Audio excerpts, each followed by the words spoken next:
श्री शिवाय नमः तुभ्यं। श्री शिवाय नमः तुभ्यं। श्री शिवाय नमः तुभ्यं। श्री शिवाय नमः तुभ्यं। श्री शिवाय नमः तुभ्यं। श्री शिवाय नमः तुभ्यं। श्री शिवाय नमः तुभ्यं। श्री शिवाय नमः तुभ्यं। श्री शिवाय नमः तुभ्यं। आप सबको वंदन करते हुए प्रथम पूज्यदेव गणपति गणेश जी महाराज का आह्वान करता हूँ। उनसे प्रार्थना करता हूँ कि आप अपनी अखंड कृपा हम सभी पर बनाए रखें। इस कथा स्थल पर पधार कर आवाहित समस्त देवी देवताओं को आने का मार्ग दें। और आप विघ्नहर्ता हैं, सभी प्रकार के विघ्नों का हरण करते हैं। आपके बिना कोई कार्य पूर्ण नहीं होता, आपके बिना कोई पूजा पाठ पूर्ण नहीं होता, आपके बिना कोई भी चीज हम लोग कर ही नहीं सकते। हे गणेश जी महाराज, मैं किसी प्रकार से आपको अनुरोध विनय करता हूं कि आप इस आवाहित समस्त देवी देवताओं को आने का मार्ग। मैं यहाँ के स्थान देवता, वास्तु देवता, ग्राम देवता, इस सोसाइटी में विराजमान शिव परिवार तथा अन्य सभी देवी देवताओं का आह्वान करता हूँ तथा यहाँ के वास्तु देवता, ग्राम देवता, क्षेत्रपाल देवता, रायपुर में विराजमान सभी देवी देवताओं का आह्वान करता हूँ। मैं अपने कुल देवी केशर सती माता का आह्वान करता हूँ तथा अपने भोलेनाथ, मैया पार्वती, शिव महापरिवार का आह्वान करता हूँ। उनसे प्रार्थना करता हूँ कि हे बाबा, हे मैया, आप गौर बिंदोरा का आसन ग्रहण करें, भावपूर्वक इस कथा का श्रवण कर हमें कृतार्थ करें। मैं आपसे यही कहूंगा बाबा कि जिस प्रकार आप कृपा कर रहे हैं, सभी लोगों पर अखंड कृपा बनाए रखें। मैं आकाश राजगढ़िया बंसल गोत्र पुनः उमा शंकर नारायणी देवी राजगढ़िया का पुत्र सांवरिया बाबा मेरे गुरुदेव को वंदन करते हुए गुरु आज्ञा लेकर आज की कथा प्रारंभ करूंगा। पंडित प्रदीप जी मिश्रा को अपने जीवन काल भर धन्यवाद दूं वो कम होगा। उनकी प्रेरणा से मैंने 18वां पुराण बाबा के समक्ष पढ़ने का आह्वान लिया है और बाबा ही मुझे शक्ति प्रदान कर यह कार्य मुझसे करवा ले। मैं तो एक निमित्त हूं, बाबा तो अपना कार्य किसी न किसी से करा ही लेते हैं। बाबा, मैं यही कहूंगा कि आपने जिस प्रकार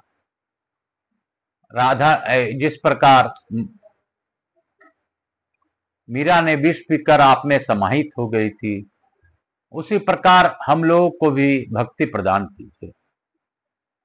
आप हमें हमारे सभी कार्य आपके द्वारा ही पूर्ण होते हैं, इसमें कोई शंका नहीं रखनी।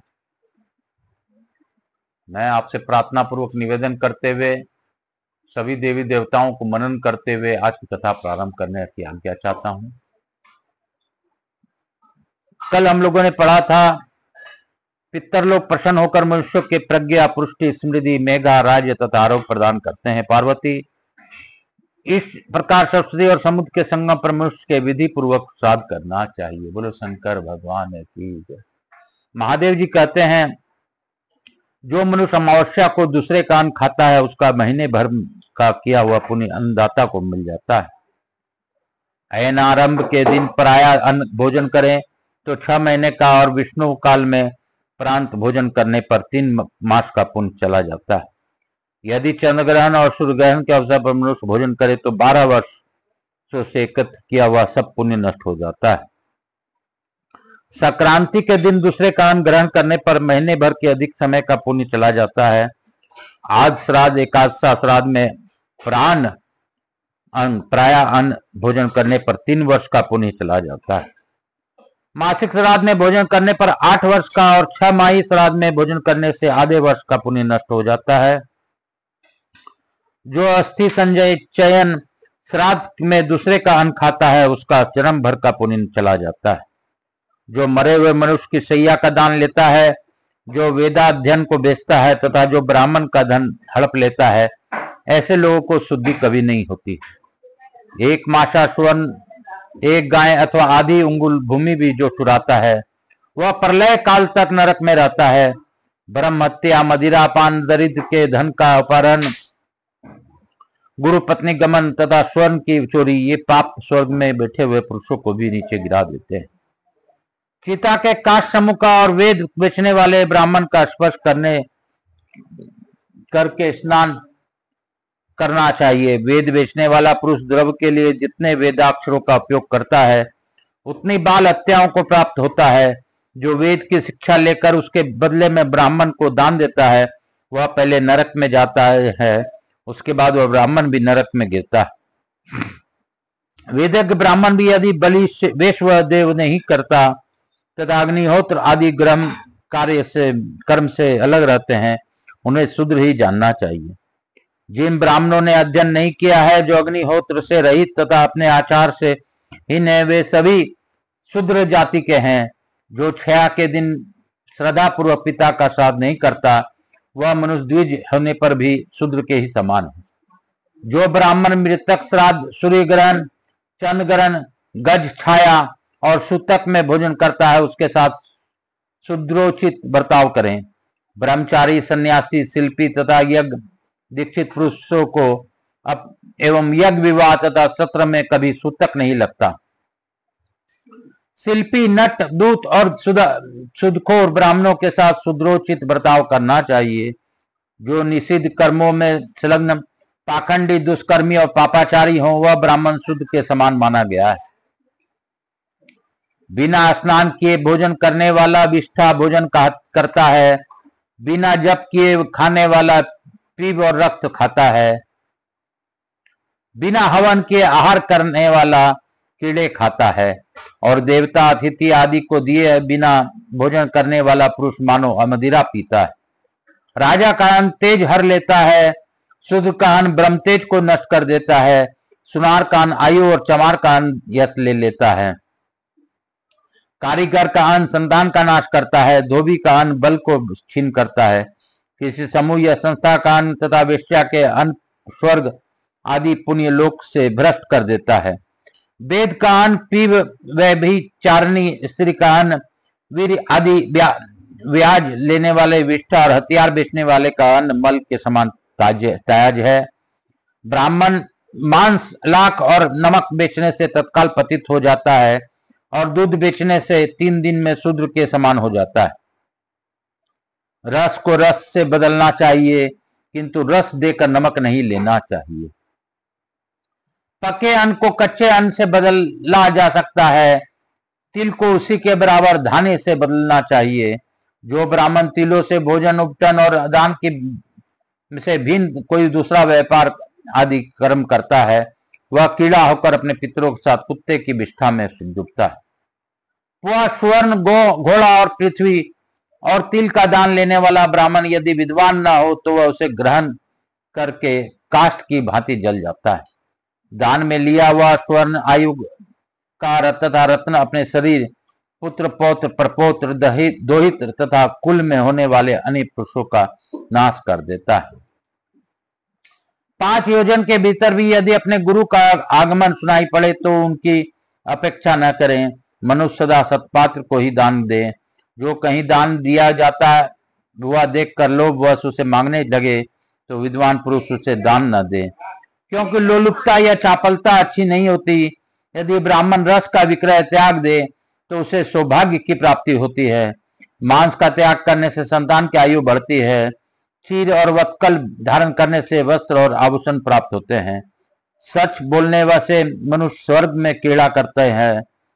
अहिंसा धर्म के पालन से आरोग्य और दान देने से यश की प्राप्ति होती है। ब्राह्मण की सेवा करने से राज तथा द्विज तत्व प्राप्त होते हैं। देवताओं की सेवा से मनुष्य दिव्य रूप पाता है। अन्न दान से संपूर्ण अभिष्ट भोगों को प्राप्ति होती है। बोलो शंकर भगवान की जय। काशी काशी शिव काशी, मोक्ष नगरी काशी की जय। मोक्ष नगरी काशी की जय। काल हर, दुख हर, दारी धर, कष्ट हर, हर हर महादेव। महादेव जी कहते हैं पार्वती 4 प्रकार के जन्म और 16 प्रकार के दान व्यर्थ हैं तथा 4 प्रकार के जन्म उत्तम और 16 प्रकार के दान महादान है। अब इसका विवरण सुनो। कुपुत्रों का जन्म व्यर्थ है, जो धर्म से बहिष्कृत है, जो परदेश में जाते हैं तथा जो सदा पर स्त्रियों से आसक्त रहते हैं, उनका जन्म भी व्यर्थ है। जो दूसरे के यहाँ भोजन करते हैं और पर स्त्री लंपट हैं, उनको दिया हुआ दान व्यर्थ है। एक बार देने से इनकार करके फिर जो दान दिया जाता है वह भी व्यर्थ है। आरूढ़ पतित सन्यासी होकर फिर गृहस्थ होने वाले को दिया हुआ दान तथा अन्य और वर्जित धन का दान भी व्यर्थ है। ब्रह्मत्यारे, पतित, चोर, गुरु की प्रसन्न रखने वाले, कृतधन, ग्राम पुरोहित, अधम ब्राह्मण, शूद्र, स्त्री से संबंध रखने वाले ब्राह्मण, वेद विक्रेता जिसकी स्त्री का किसी जार पुरुष से संबंध हो तथा 16 जो स्त्री के अधीन रहता हो, ऐसे ब्राह्मणों के दिए हुए दान असफल होते हैं। इस तरह ये 16 प्रकार के दान व्यर्थ हैं। अब जिनका जन्म उत्तम है उनका परिचय सुनो। जो अपने माता पिता के उत्तम पुत्र हैं, सदा धर्म में तत्पर रहते हैं, प्रदेश में नहीं जाते और पराई स्त्रियों से विमुख हैं, इन 4 प्रकार के मानवों का जन्म श्रेष्ठ है। गौ, स्वर्ण, चांदी, रत्न, विद्या, तिल, कन्या, हाथी, घोड़ा, सैया, वस्त्र, भूमि, अन्न, दूध, छत्र तथा आवश्यक सामग्रियां सहित ग्रह, इन 16 प्रकार के वस्तुओं के दान को महादान कहते हैं। लिए सट्टा छोड़कर श्रद्धा और विधि के साथ उत्तम देश में, उत्तम काल में और उत्तम पात्र को न्याय और पार्जित धन का दान देना चाहिए। जो वेदाध्ययन से संपन्न, योगनिष्ठ, शांत, पुराण का ज्ञाता, पाप से डरने वाला, स्त्रियों के प्रति क्षमा भाव रखने वाला, धर्मात्मा, गोवों को आश्रय देने वाला तथा सदाचारी से युक्त हो, उसी को दान का उत्तम पात्र कहते हैं। सत्य, इंद्रिय संयम, तप, सोच, संतोष, ईर्ष्या का न होना, सरलता, ज्ञान, मन, संयम, दान, दया और दान, ये सद्गुण ही सुपात्र के लक्षण है। जो ऐसे श्रेष्ठ पात्र को समान बछड़े वाली, चांदी के खूर और सोने के सिंग वाले स्वर्ग गुण संपन्न एक गाय भी दान करता है, वह मेरे लोक में प्रतिष्ठित होता है। जो मानव ऐसे गाय को दान में देता है, वह उत्तम गति को प्राप्त होता है, उसके ऊपर मैं सदा प्रसन्न रहता हूँ। जो गाय क्रोध करने वाली, दुष्ट, दुर्बल, रोगिणी तथा मूल्य न देकर लाई गई हो, उसका दान नहीं करना चाहिए। जो अतिथियों को प्रेमी, मन को वंश में रखने वाला, अग्निहोत्री तथा धन के अभाव से कष्ट पाने वाला क्षत्रिय ब्राह्मण हो, उसे दी हुई एक गाय भी अधिक गुण वाली होती है। जो ज्ञान दुर्बल ब्राह्मण गाय को बेचता है, वह गोदान लेने का अधिकारी नहीं है, उसे ब्राह्मण नहीं मानना चाहिए। गाय, घर, शरण तथा कन्या, ये वस्तुएं अनेक पुरुषों को नहीं देनी चाहिए। इनमें से एक वस्तु एक ही व्यक्ति को देनी चाहिए। यदि एकादशी दशमी से विद हो और दशमी का क्षय हो गया हो, तो उस दिन नक्त व्रत करें। उस दिन उपवास का विधान नहीं है। जो एकादशी के उपवास करके त्रयोदशी को पारण करता है, उसकी 12 जो द्वादशियां का फल नष्ट हो जाता है। उपवास और श्राद्ध के दिन काष्ठ से दंत धावन न करें।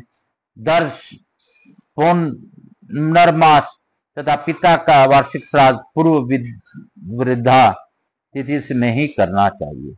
जो ऐसा नहीं करता वह नरक में पड़ता है, उसके संतान की हानि बताई गई है और वह दुर्भाग्य को प्राप्त होता है। द्रव्य के अभाव में एक ही ब्राह्मण के द्वारा 6 पिंड वाला श्राद्ध करें। उससे पिता आदि के लिए 6 अर्घ स्थापित करके अन्य विधि पूर्वक निवेदन करें। ब्राह्मण के हाथ में जो अन्न जाता है उसे पिता भोजन करते हैं। मुख में पितामह खाते हैं।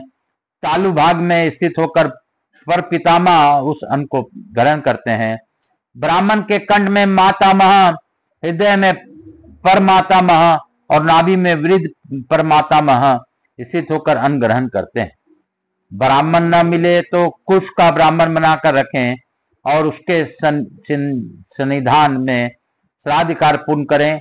यह सभी पुराणों में से उसका सार निकाल कर कहा गया है। जो नास्तिक, चुगलखोर हो और वेदों का निंदक हो, उसे उसका उपदेश नहीं देना चाहिए। बोलो शंकर भगवान की जय। बोलो मेरे भोलेनाथ की जय। काल हर दुख हर दारी धर कष्ट हर, हर हर महादेव शंभु शंभु। बोल बम का नारा है, बाबा एक सहारा है। बोलो बम, बोलो बम, बोलो बम, बोलो। हम लोग इसी अध्याय के साथ आज की कथा को यहीं पे विराम देंगे और लघु आरती हम लोग मानस रूप से करते हुए आज की कथा को यहीं पे विराम देते हुए हम लोग कल फिर मिलेंगे। कपूर गौरम करुणावतारम संसार सारम भुजगेंद्रहारम सदा वसंतम हृदयारविंदे भवम भवानी सहितं नमामि। श्री राम जय राम जय जय राम। श्री राम जय राम जय जय राम। श्री राम जय राम जय जय राम। श्री राम जय राम जय जय राम। श्री राम जय राम जय जय राम। मेरे लड्डू गोपाल की जय। राधा कृष्ण भगवान की जय। समस्त देवी देवताओं की जय। पिपल पतवारी की जय। तुलसी माता की जय। मेरे विष्णु भगवान की जय। इस घर के सभी देवी देवताओं की जय। काल हर दुख हर दारी धर कष्ट हर, हर हर महादेव। मैं समस्त देवी देवताओं से को धन्यवाद देता हूं कि उन्होंने भावपूर्वक इस कथा का श्रवण किया। आप इस कथा का श्रवण का लाभ सभी को आशीर्वाद प्रदान करें और अपने स्थान को गमन करें। पुनः बुलाने पर पधार का आशीर्वाद दें।